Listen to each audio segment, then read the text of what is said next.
ውበትሽ ቤሌማ በቀን በጨለማ ተብሎ የተዜመላት ሐዋሳ ከተማ ላይ እንገኛለን።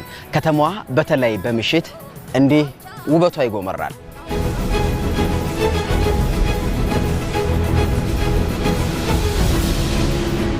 ለመሆኑ አሁን ላይ በከተማዋ እየተሰራ ያለው የኮሪደር ስራ ምን ይመስላል?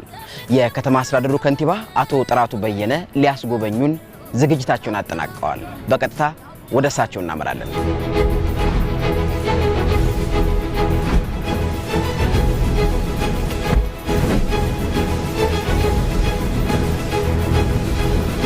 ሐዋሳ ኮሪደር ልማት በጣም በአጭር ጊዜ ውስጥ መሀል ከተማውን ለመቀየር በተለይ ከከተማ ነዋሪዎች ጋር ውይይት በማድረግ የከተማ ነዋሪዎችን በማሳተፍ የተሰራ ፕሮጀክት ነው። እንግዲህ ይሄ ፕሮጀክት በመሰረታዊነት በአጭር ጊዜም እንዲሳካ ምክንያት የነበረው ሐዋሳ ከተማ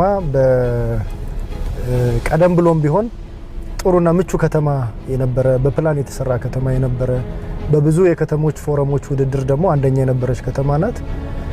መሀል መንገድ ላይ የነበረው ታክሲ የሚጭኑ የሚያወርዱ የነበሩት በአሁኑ ወቅት ውስጥ ገብተው እንዲያወርዱ ማድረግ የሚያስችል ተጨማሪ መሰረተ ልማት ተሰርቷል። ወክዌው በጣም ሰፊ ነው። ምንም አይነት መጨናነቅ ሳይኖር መገፋፋት ሳይኖር ምሽት ላይ ነዋሪው ዳውም ወክ እያደረገ በጣም ተዝናንቶ አየር ወስዶ ለስፖርታዊ እንቅስቃሴ የሚወጡትም ደግሞ እንደዚሁ ስፖርት ሰርተው የሚመለሱበት ሁኔታ ተፈጥሯል።